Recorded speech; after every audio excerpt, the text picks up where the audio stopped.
tired. I was in the middle of a whole moment there, singing, asking, why am I so tired? I don't know. I feel like the energy is like being like it's being sucked out of me right now. What happened? It was hot. It was pretty hot today. Is that it? Do I need more reason? Guess not. It's nice to be here with you, friends. Today's stream topic is about having tabs open in our head. How having tabs open in our head can really take a lot of our resources, take a lot of this processing that has to happen in our minds, makes it hard for us to be as present in the world as we should be, would be, if we had the space to think about it. Now, I mean, do you want to be more present? If you answer yes to that question, what does that look like to you? What does it look like to me? If I was more present,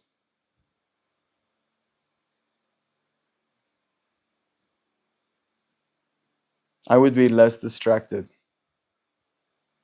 Hey, Kristen. It's nice seeing you here, friend. Sending you lovin's. We're already in the thick of it. Today's stream topic being about the tabs we have open. Asking the question of, is it taking my presence? It can. I think that's the thing about it. Right? I'm more than willing to admit the truth of the fact. The truth of the matter. The fact of the matter. Matter of fact. That there is definitely a lack of presence when you have too many tabs open in your head. And this is not me trying to call out any of us, but more commenting on my own personal experience with thinking about other things. Right? If I'm thinking about something else, if I'm busy working here right now, this tab is actively open being worked on. You trying to talk to me and have a conversation might not be very rewarding because I'm not fully present. That definitely did happen a few times this weekend where Dan would, this loud music one, and then I would be working, and then he would be communicating.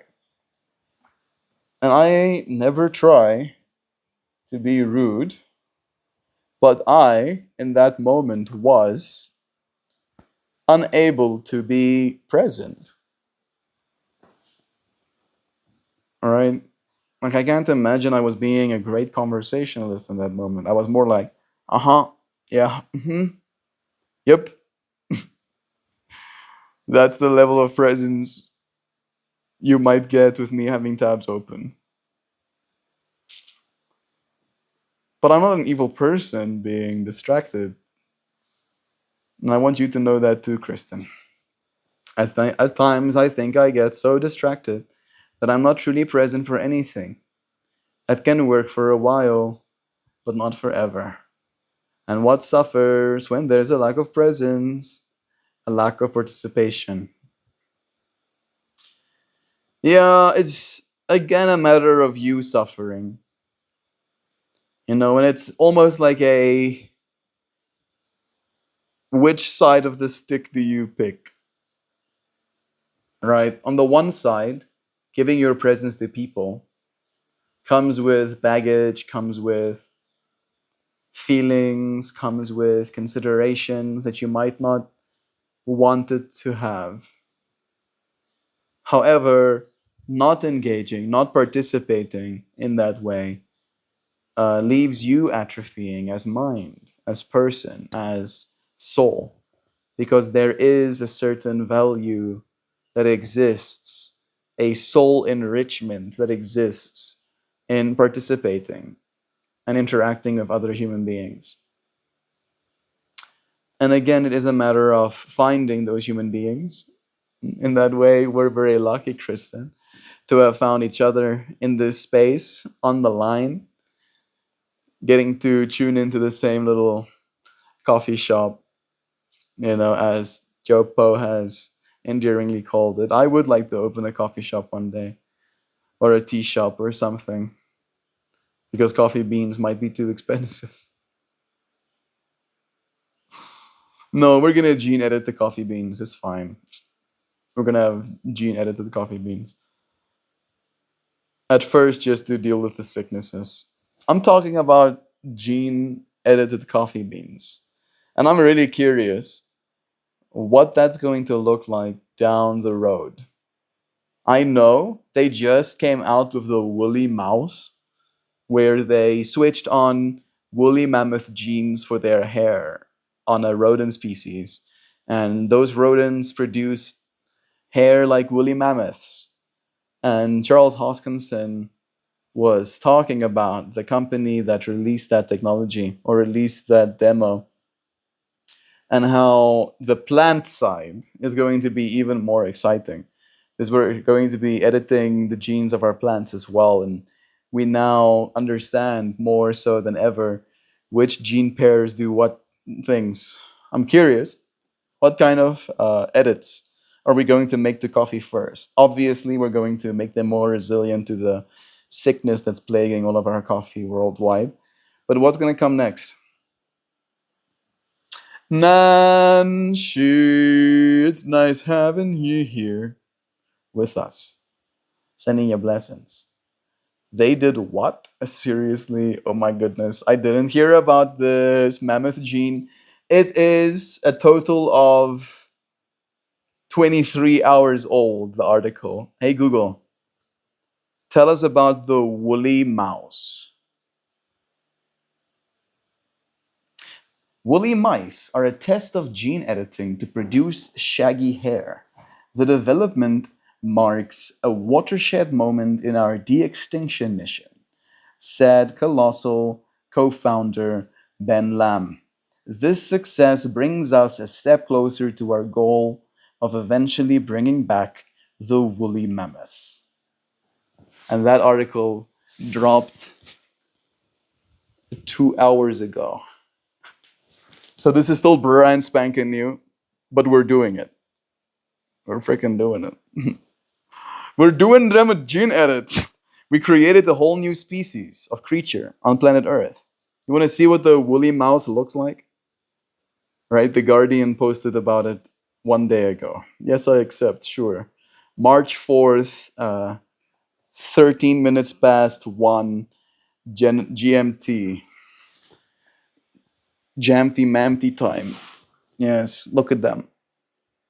Look at those freaking woolly mouses.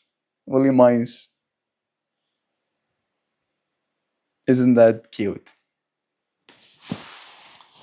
We made a whole new creature. Maximum human hubris. Yes. Yeah. And this is going to get only more.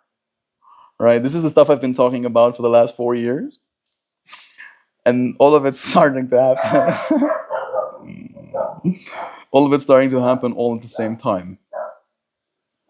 It's going to be pretty wild. You're away. Coffee time. Please, please edit out the bitter gene from coffee. Some people like it bitter. Shadow, you must be a tab open in my head today. Siobhan was kind of daydreaming. Melt. Did you dance today? I did. The vertical stream was the one that we danced on. But that was about an hour ago now. There's a lot of excitement and speculation about where gene editing will take our coffee. Colossus, that's the company's name. Is there any information about some of the plant editing that the company Colossus is working on? The same company that edited mammoth hair onto mice. In the near term, as you mentioned, boosting disease resistance is a key focus given the challenges like coffee leaf rust and other pathogens. But looking further ahead, a few possibilities emerge. First, flavor and aroma tuning. Once we've nailed resilience, scientists might start tweaking flavor profiles. Imagine coffee engineered for consistently balanced ideal taste, not bitter at all. Where unwanted bitterness, actually, it actually says that, where unwanted bitterness or acidity can be dialed down and desirable notes accentuated. There you go. You were right on it. Enhancing caffeine regulation. Yeah. We might see varieties with fine tuned caffeine levels, either a little extra kick or a smoother, milder brew, tailored to different consumer preferences or even specific health guidelines. Climate adaptability, that's going to be an important one too, is true. Beyond disease, climate change is a big factor. Future edits could focus on making coffee plants more adaptable to different or shifting climates, potentially expanding where coffee can be grown sustainably. Nutritional and functional additives. Interesting. Coffee engineer. Wow. I love daydreaming, giving my mind moment to play for funsies while away. Good stuff. There's a lot that comes from this state of being, right? So fun sharing this stuff with you friends. I have a dumb question about YouTube. Are you finding the horizontal stream still has value? Obviously, it's still my favorite, but just curious. It has value to me, right? The value for me, like I get a lot less views, right? Like we went from maybe getting like between 50 and 80 to like getting like between 5 and 8, you know. And for those 5 to 8 people, it's worth it to me, right? Because they're the ones that are showing up for it. So it must mean something. So that's the value proposition. And I'm going to keep showing up for it. Hmm. Coffee engineer. Wow. Okay. More. hmm Colossus Biosciences formed their woolly mouse project that aimed to infuse mammoth like traits into mice. It's also diving into the world of plant gene editing, though information on this effort is still emerging. While most public attention is focused on to de- their ambitious de-extinction project, I like the it has value to me. Love is true. Nanshi. These moments are important. These moments are parts of me. And I did promise that I'll show up for them, so I don't break my promises.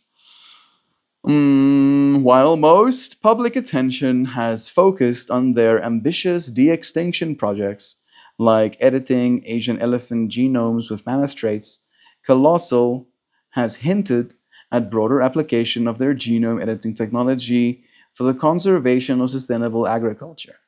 In several press releases and interviews, their leadership, including co founder George Church and CEO Ben Lamb, has mentioned that the same precision tools, CRISPR, and other editing techniques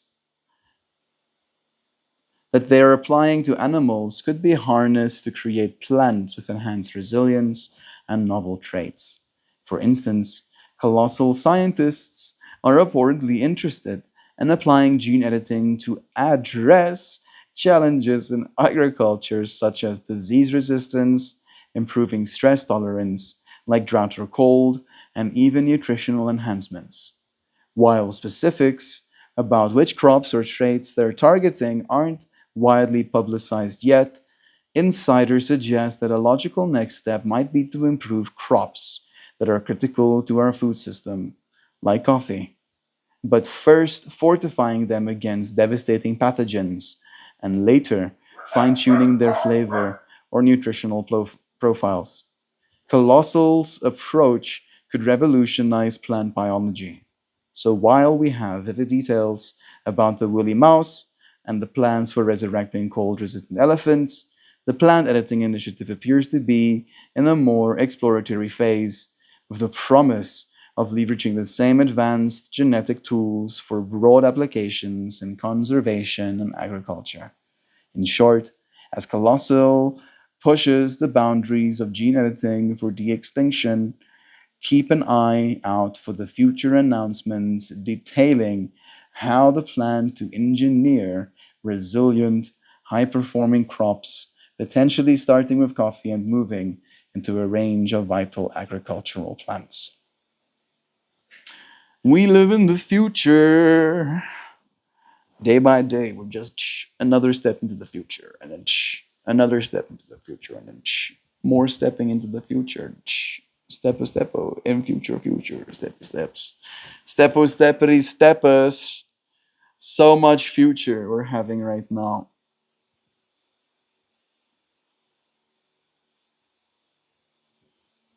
I'm happy to be a part of it.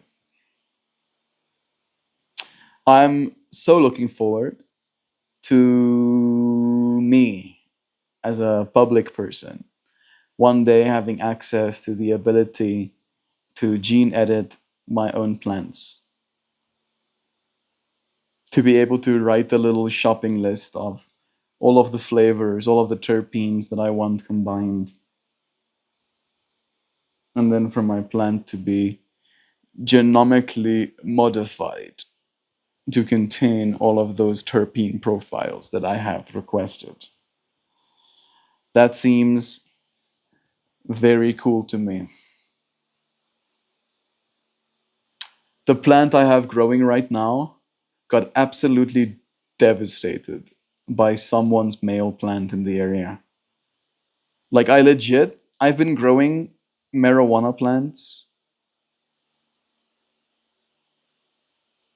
for almost a decade now. And I'm not joking about that. Literally almost a decade. And I've never seen a plant as pollinated as that one is.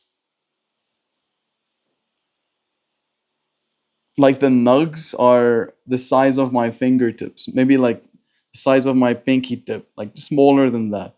And I can see like at least 6 seeds in like nugs that big. I'm devastated, to be completely honest. I'm not happy about it. It's a tab open in the back of my head. I actually seeded 10 new seeds today, this time in cotton pads, with the intent of planting more. It's technically way too late. It's literally March. Jeez, it's way too late for me to be planting.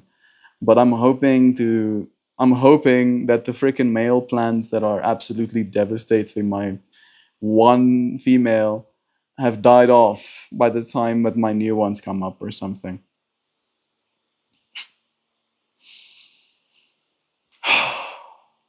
Yeah. There are a lot of people on planet Earth. I really wish they wouldn't grow male marijuana plants. It's some first world problems bullshit. Oh, okay. It's time. It's time. I appreciate you, friends, for joining me, for finding some of your time to spend some of it with me. Spend some of it with me. It's always a pleasure having these moments with your friends. I think I will share the poem again. I will, just for the sake of the friend that joined this one but not the previous one. Flower first.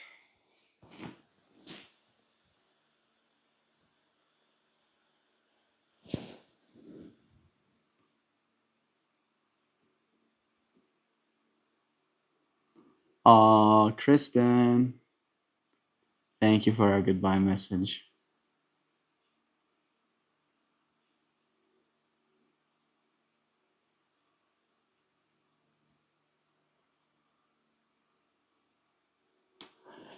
Now for the poem, Helping Hands. There's a quiet kind of power in giving. A glow that starts deep, warms the ribs, and spills out through the fingertips. Holding the door, sharing a smile, offering time like it's endless. Not because you have to, but because you can. It's not about medals, not about credit. It's about the way the world shifts when you choose to show up. When you make someone's day lighter, smoother, warmer. Helping isn't weight, it's lift. It's turning minutes into meaning, small gestures into echoes, one kindness into a ripple that never stops moving. To serve, to care, to give. That's the real honor. Not a duty, not a chore, but the best way to spend your life.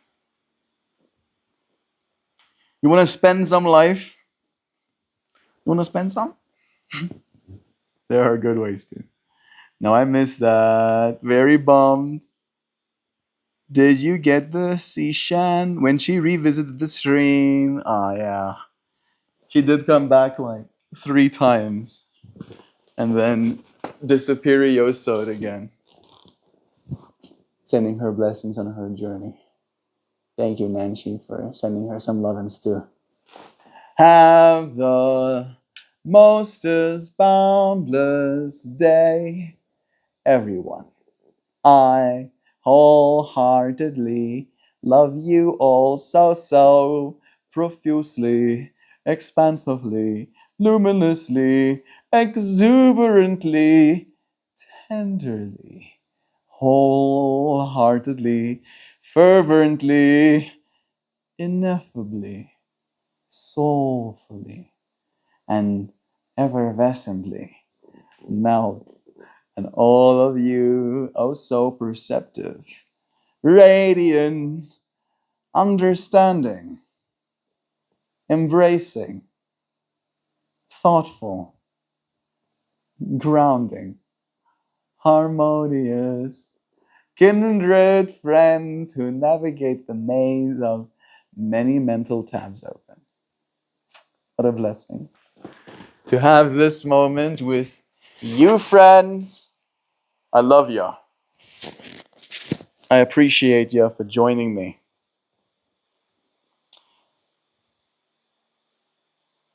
See if you can close some tabs today. I feel my tabs were so close that I don't know what to say. I'll say I love you. I can say that. I'll say thank you. I'll say I'll see you soon. Again tomorrow. Goodbye, everybody. Love you. She's working with poppers at the shelters. True. Guess she's busy too. She did mention it's a whole world now. Love is true. Nice having your friends here. I'll see you again.